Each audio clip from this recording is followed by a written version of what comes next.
Okay, so welcome everyone to is this our seventh night? No, not our eighth night of Hispanic Heritage Month. We are so happy to be here, and I am going to let our interpreter take over and tell you how to get the Spanish translation.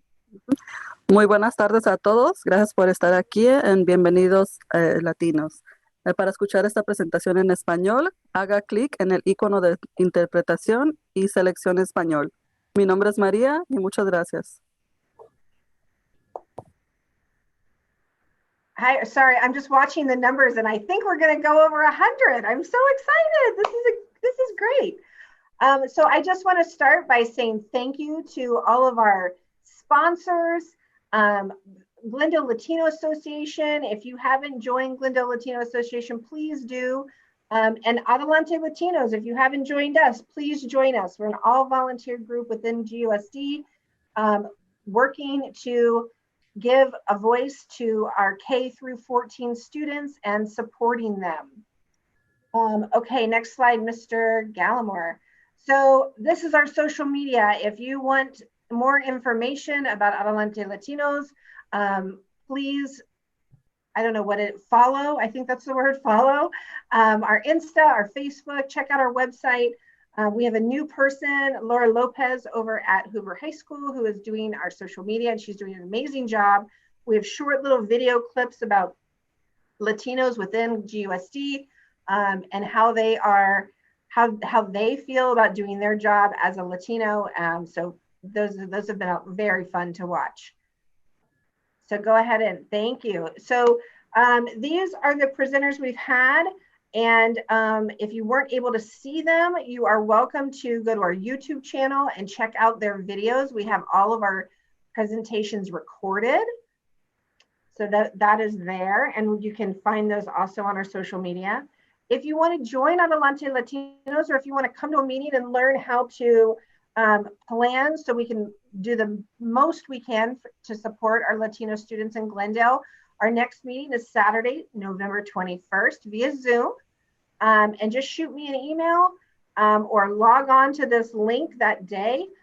Put it on your calendar. We would love to have all of you present to help us.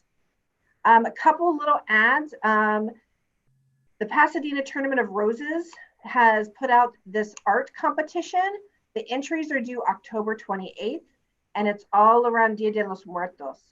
So please look for this flyer. We've been sending them out in the peach jars and all over town. Ask your parents if you've received this. We would love to have our students in this competition. And then this just in, there is a Latinx Latino conference. It's the 5th annual Concordia University Leadership Conference, Saturday, October 24th. It's open to Hispanic girls and boys in high school and those currently enrolled at community college. Ways to help kids understand about transferring, but it's specific for Latinx students. And the first 50 students who register can earn a $100 Amazon gift card. So please check that out. Awesome information there. Okay, and then tonight you have me, Miss Benitez, Christine Benitez, and behind the scenes we have Bill Gallimore and Sebastian Hernandez, and our wonderful interpreter Maria. And tonight we have a special guest besides Cynthia Prida. We have our special guest who is the GUSD board member. She is a Latina board member representing our students in Glendale, and she is here to be our student moderator. So Kayla, if you would not please introduce Miss Prida. Thank you. Hi, everyone. So Cónsul Prida graduated in International Relations from Universidad Iberoamericana in Mexico City and holds a master's degree in diplomacy and master's degree in public policy and gender form flaxo. She completed her postgraduate studies in diplomatic affairs at the University of Oxford in the United Kingdom. Prida has been a member of the Mexican Foreign Service since 1998. She started her career at the Foreign Affairs Ministry in 1993. From February 1996 to August 1999, she worked as an advisor to the Chief Administration Officer at the Foreign Affairs Ministry. She was assigned to the Mexican embassy in London, where she was responsible for the press office from 2002 until 2007, and previously she was in charge of the Consular Affairs section at the same diplomatic mission. From May 2007 until November 2008, she served as a director for international press at the Foreign Affairs Ministry.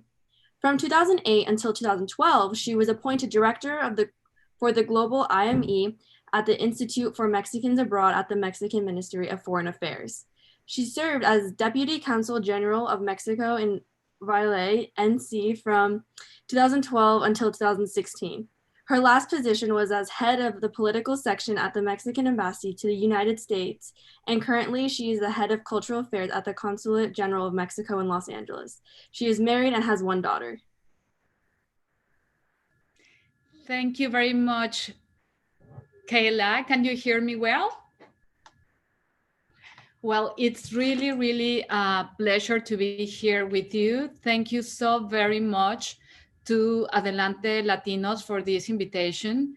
For me, it's very important to be here today because, well, as a diplomat, for us, it's very important to convey some ideas about what is Mexico and the relationship that we have with the US. But on a personal level, for me, it's very important because I think that young people, the ones that are teenagers now, you who are seeing how much is going on in the in almost every single aspect of our lives regarding the environment, the political environment that it's going on, the economy. You are suffering from the pandemic and the pandemic effects as young people.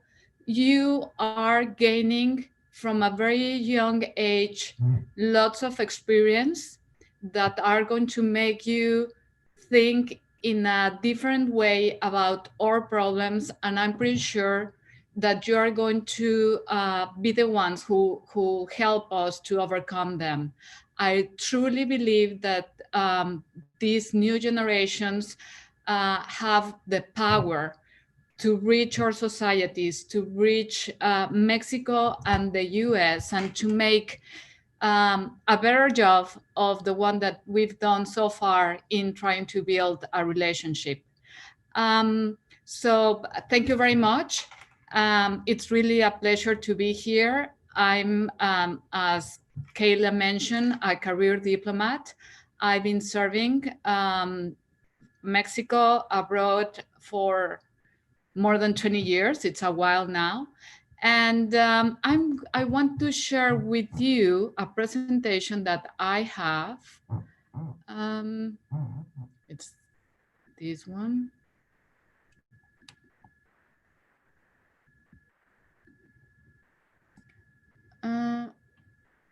And I think, okay, yeah. Well, first of all, I work here at the General Consulate of Mexico in LA, and it's a general consulate. We have two types of offices abroad. So we have consulates, which are smaller, and general consulates that are the big offices and oversee small consulates. So Mexico has this consulate general in California, and we have another one in Fresno, San Bernardino, Oxnard, and Orange County, and all of those work closely with us. They depend on us. So this is just to show you how many diplomatic representation Mexico has abroad. So we have 81 embassies, 67 consulates, and 7 permanent missions. Those permanent missions are the one that you know for sure is the United Nations, which is in New York. We have another one that is the Organization of American States, and the OCDE that it's in Paris. So we have 81 consulates. The part of the embassies, the part of the consulates, it's a very important one. There is no other country in the world that has as many consulates in another country than Mexico. We have the biggest consular network in another country. Mexico has 51 consulates across the US, and the US has 12 consulates in Mexico. And of course, you can see, for example, here, just in California, we have 10 consulates, and we have 11 in Texas, and that has to do with the number of people, the highest concentration of Mexicans that we have in these two states. So, but to go back, well, something important that I need to make here is the difference between an embassy and a consulate. Countries only have one embassy in another country, and that is usually in the capital city. But it can have many consulates. The job of an embassy is to formally represent one country in front of the other. So you have an ambassador and a special envoy that represents the president or the prime minister or the king, the queen, in front of another country.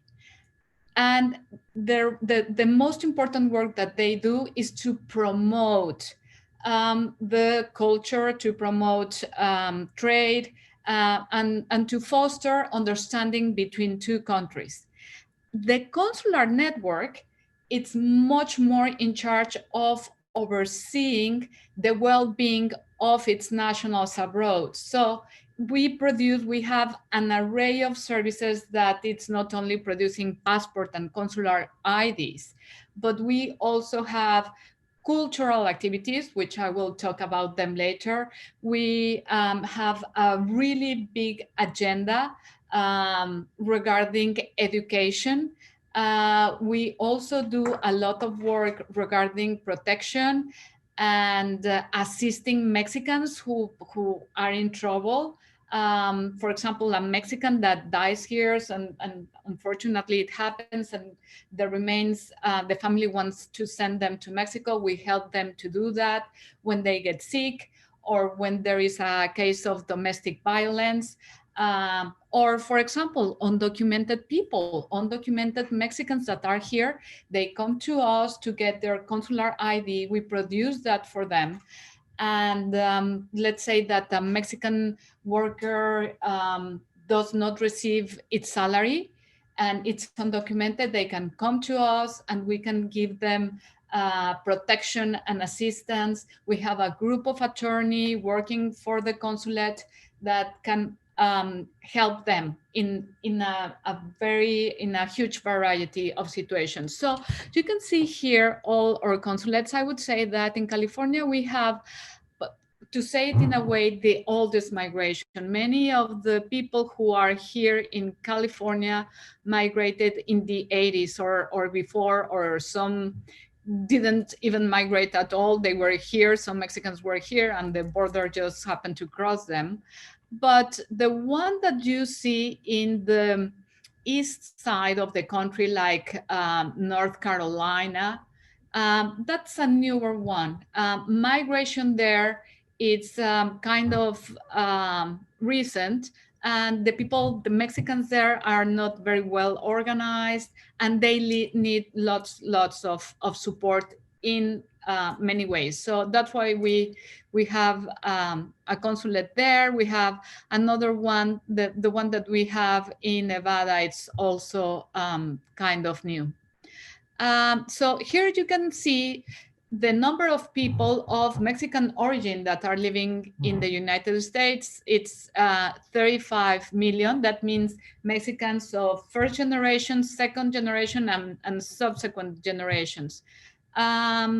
Most of them now, the big majority, are second generations, and in my heart, and I'm 100% convinced that that is the relationship that Mexico needs to work on. We need to build a very strong link with second generation young Mexicans, because they are going to be the ones who will be the tourists in the future. Maybe they will be curious to know what's going on in Mexico. They are going to be the future businessmen, and they can bring businesses to Mexico. They are going to be the leaders of this country. They are going to be political leaders, and if they are of Mexican origin, well, they can bring us together. So this number, it's very impressive, but I would say that only out of these 35, only 11 are Mexican born.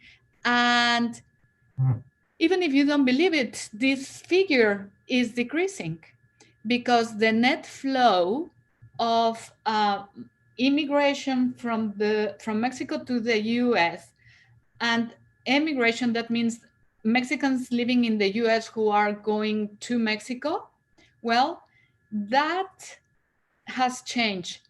More Mexicans are leaving the US than Mexicans are arriving. Our net flow is, as you can see, and this is figure and numbers from the Pew Hispanic Center, from the Department of Homeland Security, sorry, I'm going to move this, from the Center for Migration Studies. So if you see here, between 1995 and 2000, we have a huge migration from Mexicans here. But what happened? Well, Mexican population, it's aging, it's demography. So people tend to migrate when they are young. People who are, in their 40s or older, they don't migrate anymore because it's not easy. So this is what you see between 2009 and 2014, the net migration, the flow was negative, 140,000. And that has been increasing because of the economic crisis. People migrate here if they believe that their standards of living are going to be better.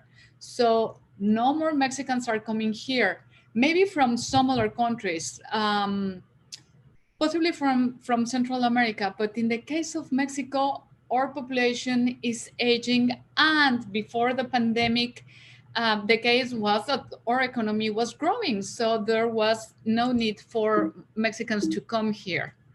Going back here, I want to show you, these are the top states where our population is concentrated. And as you know, California is #1. Specifically, Los Angeles has the biggest concentration of Mexicans after Mexico City. There is no other country, there's no other city in the world with more Mexicans after Mexico City than LA. So we have this high concentration, and then Texas, Illinois, Arizona, and Florida. And of course, in all those states, we have consulates. But I want to underscore something, and that is the importance of Mexicans in building this country, in contributing to the well-being and the prosperity of the US. And when we are saying that, it's not just because I work for the Mexican government, it's because there are figures. And if you read and you get to see what think tanks and scholars and people who know about this say, well, this is true. So to start with, we can see not all Latinos, only Mexicans. And obviously these figures are before the pandemic. I think that just now everything it's a little bit difficult to measure. But right before of the pandemic, Mexicans were contributing with 8% of the US gross domestic product. One very important thing, 8 million American jobs depend directly on economic activities carried out by undocumented immigrants. So this story or this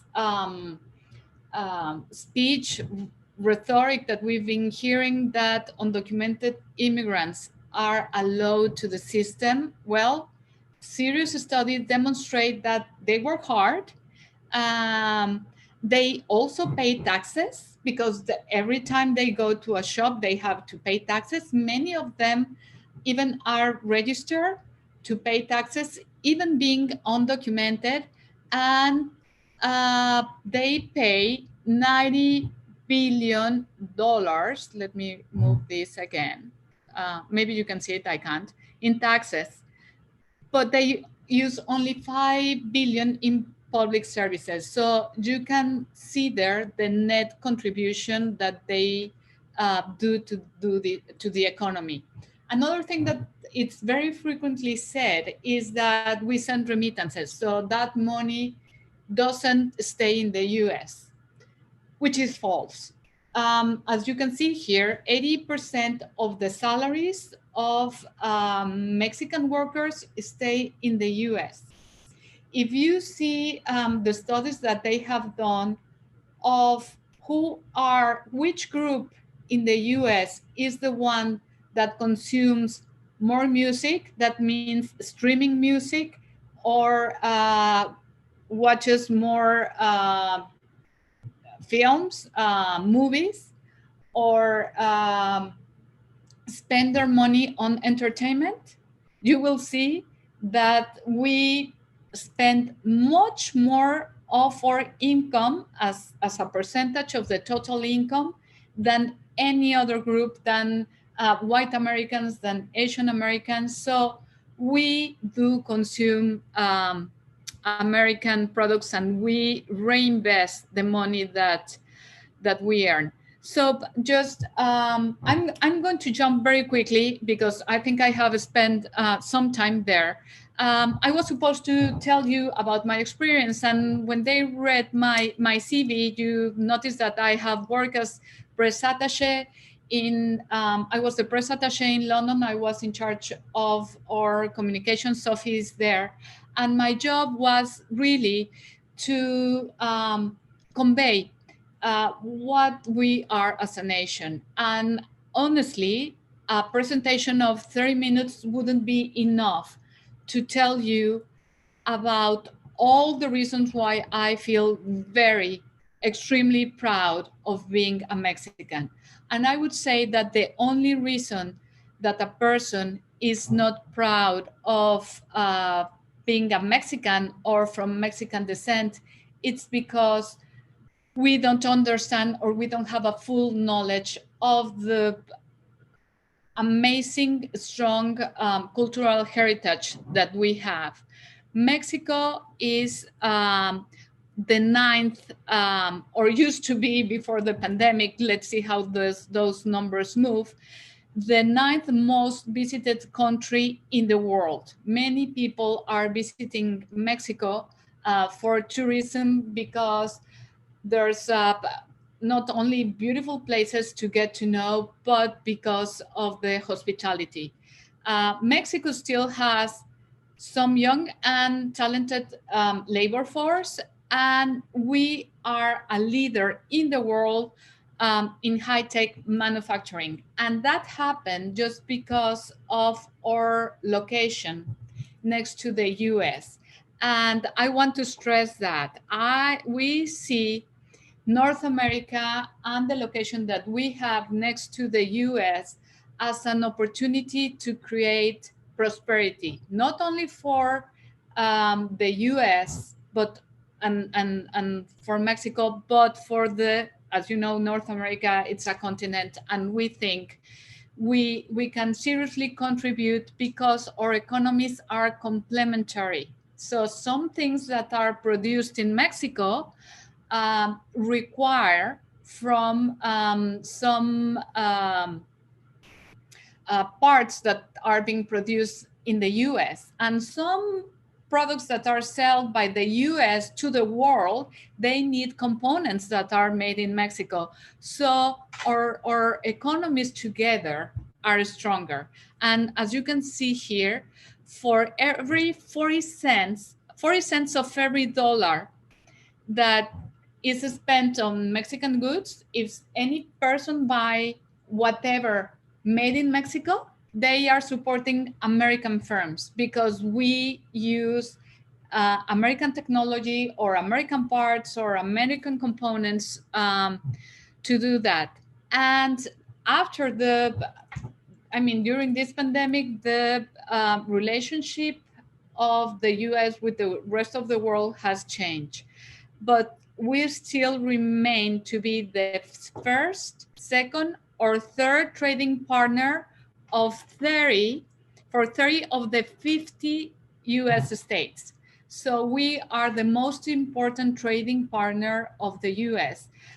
Sometimes it has been Canada, sometimes it has been China, but I would say that I read recently that Mexico has positioned itself between to be the first or the second, and overall I think we can say that we are mostly the first. And now I'm dealing with in every position that, because I'm a career diplomat, in every position that I am, I and I love it. I think representing my country, it's not a job, it's a true honor, it's a privilege. And now I'm dealing here in LA with cultural affairs, and it is pretty amazing because we have a wonderful, amazing, talented pool of Mexicans, Mexican Americans. Some of them call themselves different names, doesn't matter, Mexican people from Mexican descent that are doing wonderful things. And here, this is part of the consulate. We have outside a mural they painted with butterflies. So part of the things that we do is precisely to promote Mexican identity through art and culture. So this is part of it. We present books. This is an virtual exhibition that we presented just last week. It's of a Mexican artist who paints on rocks. He used marble, for example, to do this piece, part of himself. He is pretty amazing. We have done wonderful contests. We did a short film contest using Instagram, and we are about to launch another contest regarding the use of Spanish, the importance of using Spanish. And it's a contest for people to show how their knowledge of being of Mexican descent makes them feel. If it makes them feel proud, if they speak Spanish, or if they have been forbidden to do that. So we want to hear how Mexican Americans and third, second, and subsequent generations are living their part of their Mexican identity, because we believe you have lots of things to say to others. We're going to post that. But in essence, for what I would say of cultural diplomacy, is that we have created a very beautiful infrastructure within the consulate. We have very beautiful exhibition areas. We have an state-of-the-art movie theater. It's almost brand new. It was a donation from Cinépolis, which is one of the most important movie theater chains in Mexico. And we present there the work of Mexican and Mexican Americans, and almost of every nationality, short films and movies. And we would love because the Mexican consulate is the house of art. We would love if any of you is interested in art. We would ask you to contact the Mexican culture for cinematic arts, because we always have programs ongoing, and most of them are focused to young people, to emerging talents.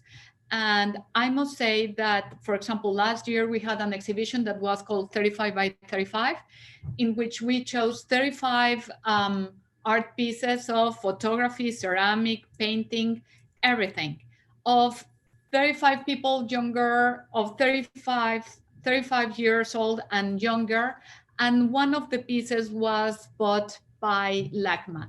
So we're very proud of that. And our movie theater has been showing to different audiences from all over the world the movies, the creation of young talents.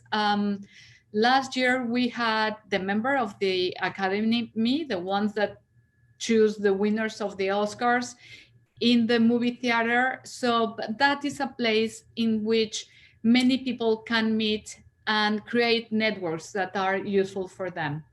So, and well, I just would like to say that in general, just to close, of whatever you hear, I would like to underscore that the relationship between Mexico and the US is one of the strongest in the world.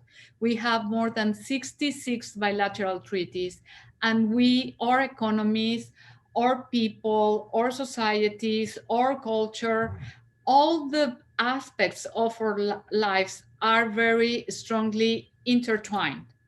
The relationship that people are building on both sides of the border, it's making it very strong, and that makes me feel very positive, because I believe that overall we have a constructive dialogue despite of everything, that in the future will continue building and bringing good for all the North American region. And well, that would be in general the presentation. And I would love to have a dialogue with you and hear your points of view about this. Thank you.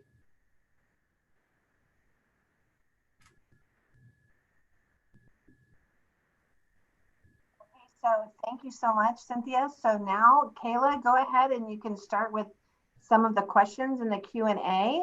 Mr. Gallimore, if you can spotlight Cynthia for us and Kayla, and then and participants, feel free to ask any questions in the Q&A. So we have a couple of questions. Also, amazing job. That's very inspiring, especially as a young girl to hear. Okay, so the first question is, if you were able to learn about another language, what language would it be and why? Well, that's an excellent question. I'm the mother of a teenager. Obviously, her mother tongue is Spanish, and because I'm a diplomat and I need to move every 4 years or between 4 and 7 years from country to country, she needs to continue moving. So for non-Spanish speakers, honestly, I would recommend learning Spanish. And I want to be very serious about this. Here at the consulate, we constantly hire young people who just graduated from international relations or from being attorneys, and they are doing here their internships or they are starting to work. It is very difficult to find a person who has a perfect English and a perfect Spanish. I find very commonly, obviously here in LA, people who speak very fluent English, but they assume that because their parents are Mexicans or they speak Spanish, they speak Spanish. And I see that with my daughter. I love her with all my heart. But when I dictate her certain words, her grammar is not accurate because she decided to continue with French, which is fine. But I would say it's very important not only to speak and understand. You please make an effort to be 100% bilingual. And in this city, it's very easy to be also bicultural.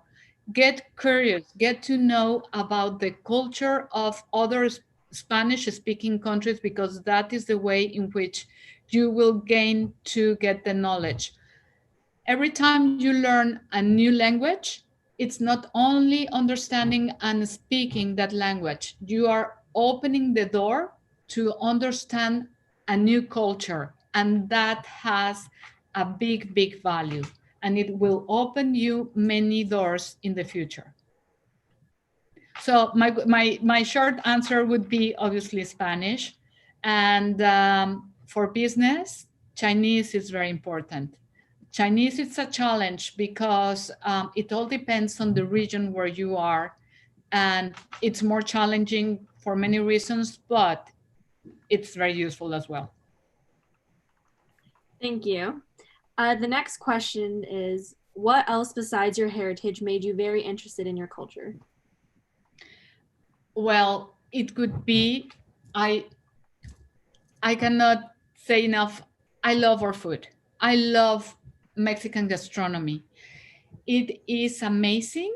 If you go to the southeast of Mexico and you go, for example, to Chiapas, and you move from a little town to the next one, the variety of dishes that they have that are full of flavor, very creative, and very tasty. And if you go to Veracruz, you have pescado a la veracruzana.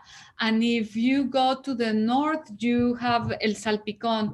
So Mexican gastronomy, it's a fusion from our Hispanic heritage with our indigenous roots. And the Spanish food was already ultra rich.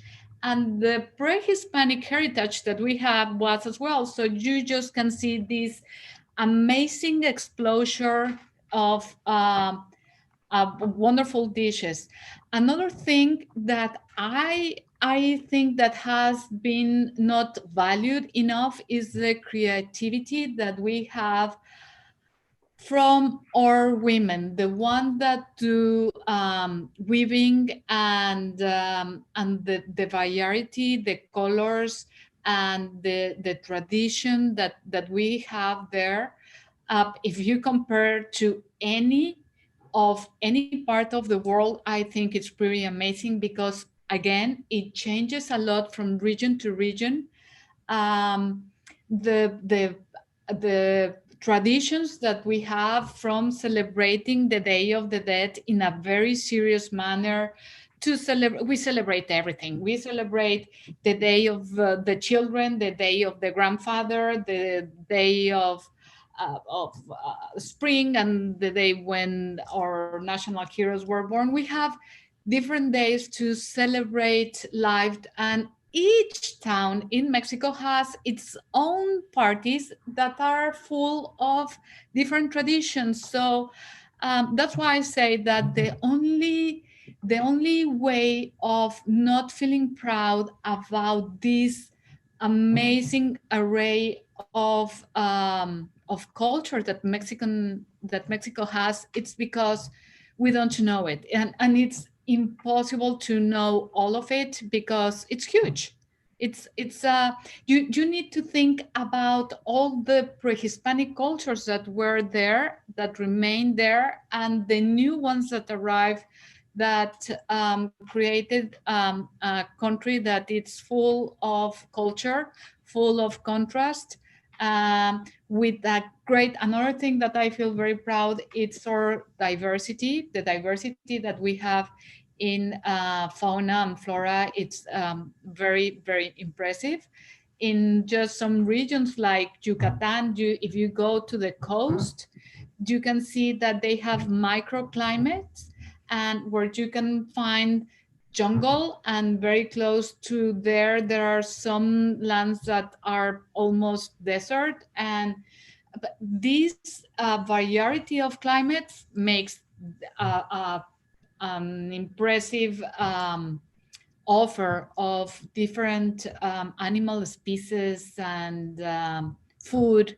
And well, talking about food, for example, there are at least five, I think it's 5 or 4 or 5, I would say, endemic species of maize, of corn, that you cannot find in any other place of the world. Endemic means that it only grows in that part of the world. So we have yellow, brown, blue, different colors. So it's pretty amazing. Yes. So that is part of what I think it's very impressive of the country and of our culture. Thank you. The next question is, does the number of Mexicans living here include second and third generation or only recent immigrants?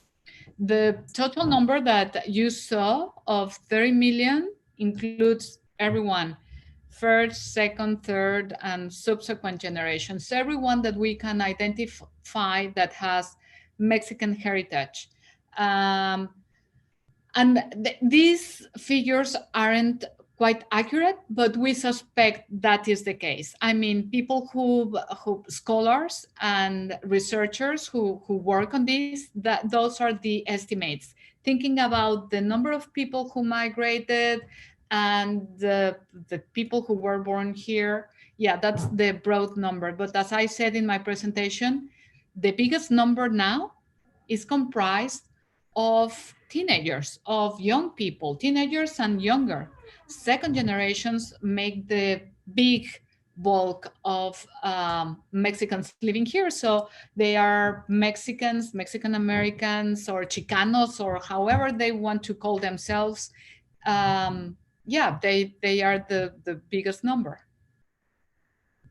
And they are building a new culture here, which is very interesting. And I'm seeing that through their art. They have new proposals, because when a person crosses the border, it's not only the human being that it's walking and it's here.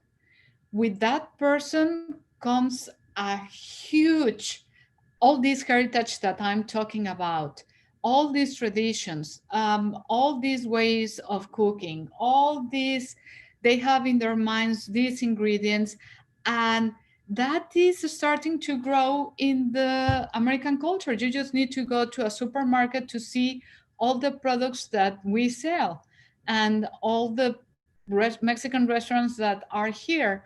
I think one thing and one challenge, and I leave that for new generations to think, would be to discover the real Mexican flavors. And let me be clear, I have nothing against Mex-Tex food, but it would be pretty awesome if someone would be able to discover the richness and the variety of the dishes that we have in different parts of the country, and be able to really bring them here and make a really fine chain of restaurants. And I'm saying this because Peru has done that with quite a success. And Italy has done that, and they have been very successful. And I think that we have everything to create a very fine number of, and I'm not saying that we don't have good, but we can even make a bigger use of that resource that we have as Mexicans. Okay, thank you. The next question is, where can we find the cultural events? Go to, we have an Instagram page that's usually updated. Look for General Consulate of Mexico in LA. You will find us on Instagram, or go to the CCCMLA.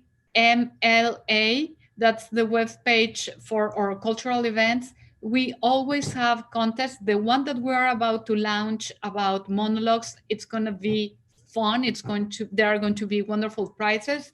We just finished one. It was a drawing contest to say thank you to the essential workers that kept our communities running during the pandemic. So maybe you saw in the presentation that we have a big mural with monarch butterflies.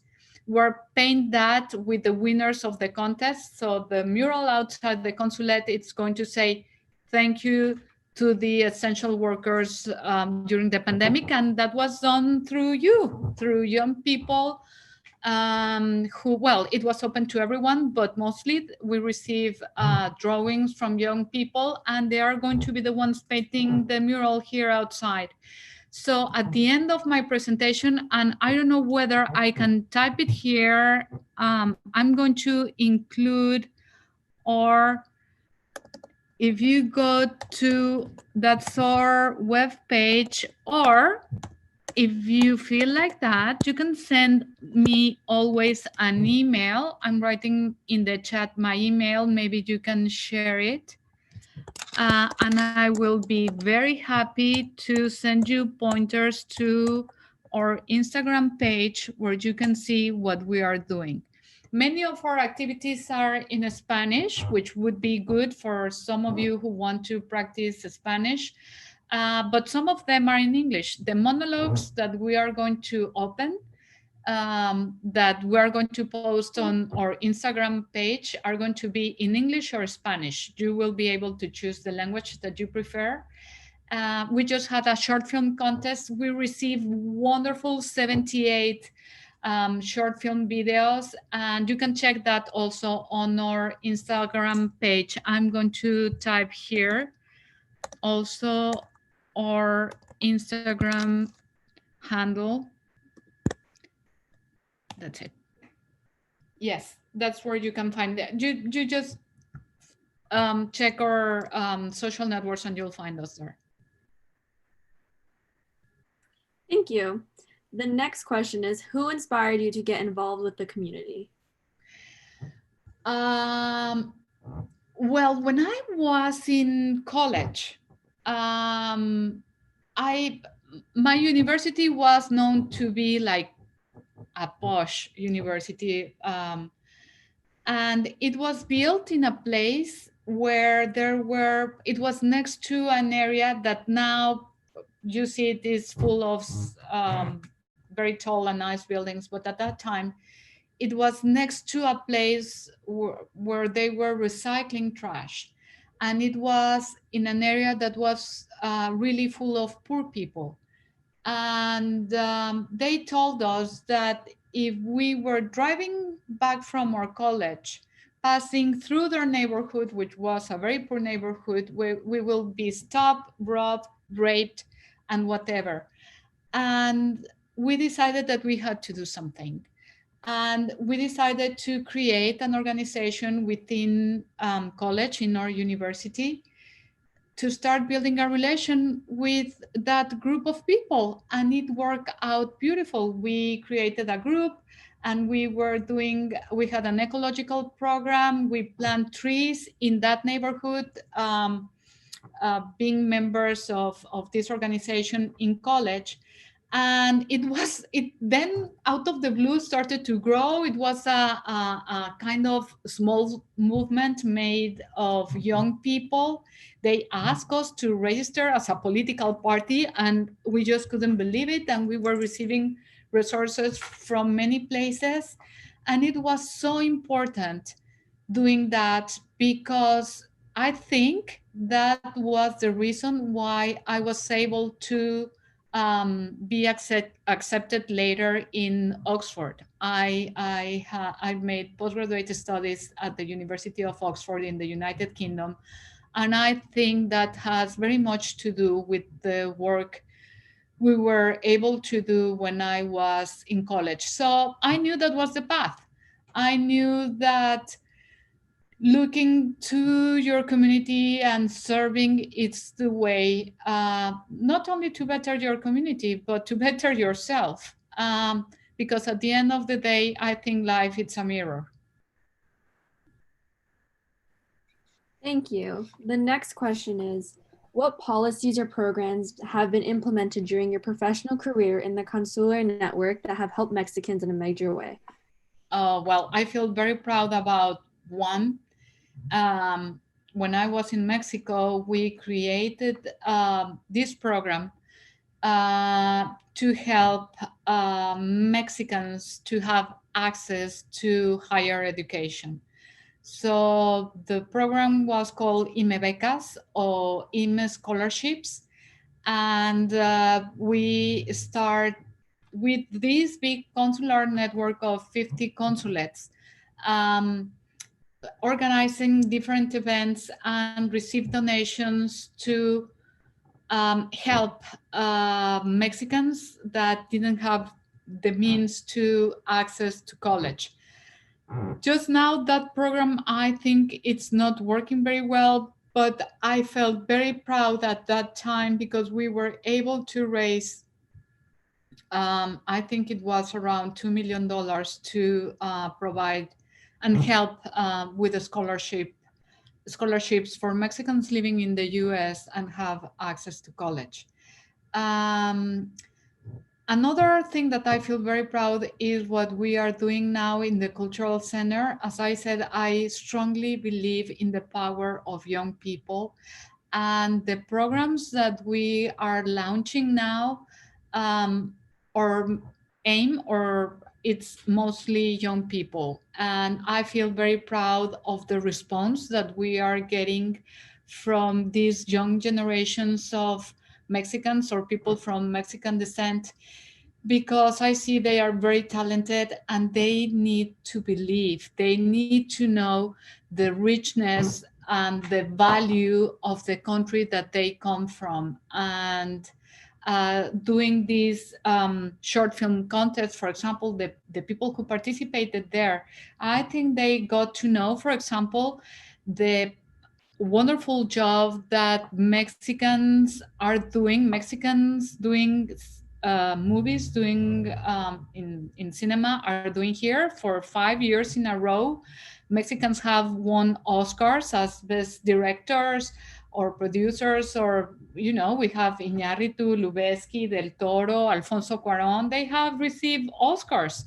So I feel very proud to build on that success and encourage new generations to continue learning. We open a program to teach how to direct, produce, screenwriting, editing for young people in LA, not only Mexicans, Latinos of every nationality. Actually, it's open to everyone. And now with the monologues that we are going to launch, the idea is also to provide some training and see what they are doing, be able to serve as a platform to showcase the work of young people. That makes me feel very proud to support young generations.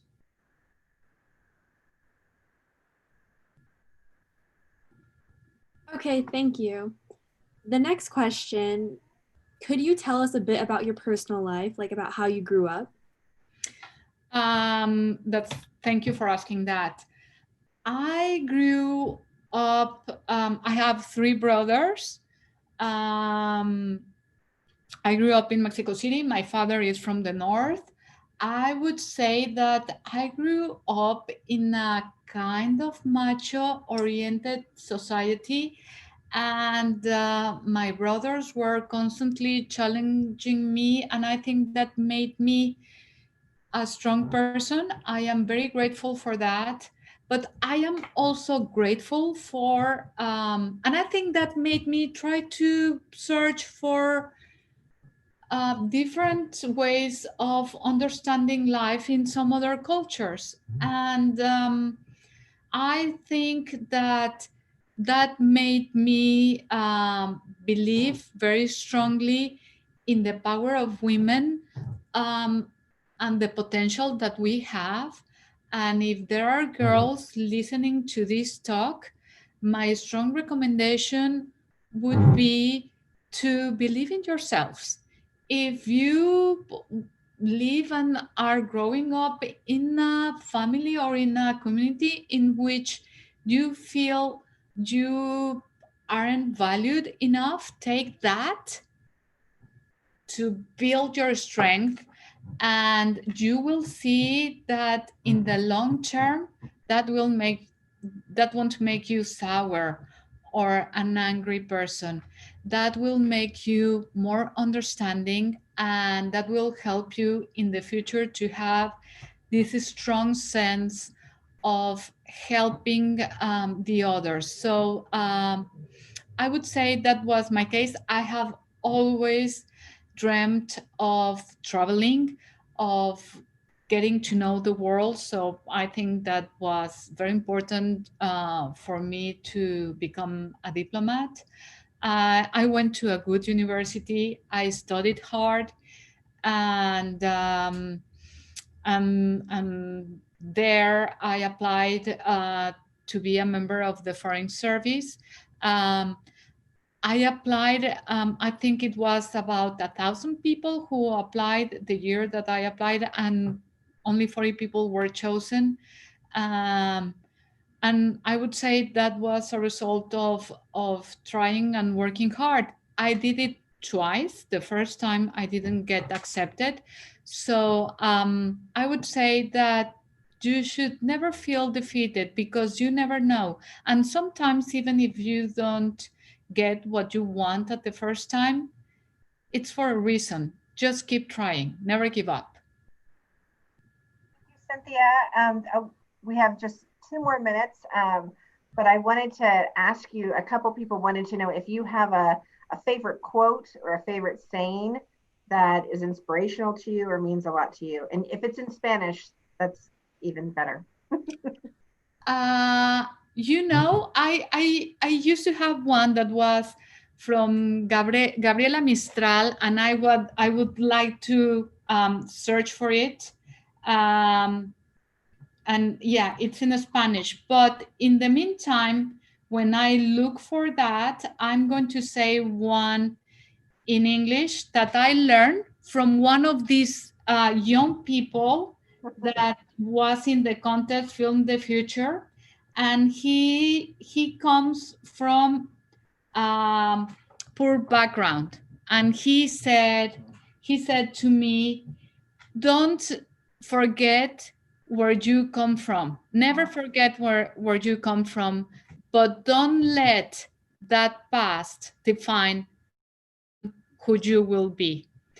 And I love that, and I learned that from a teenager. And I'm going to read one from Gabriela Mistral, who, by the way,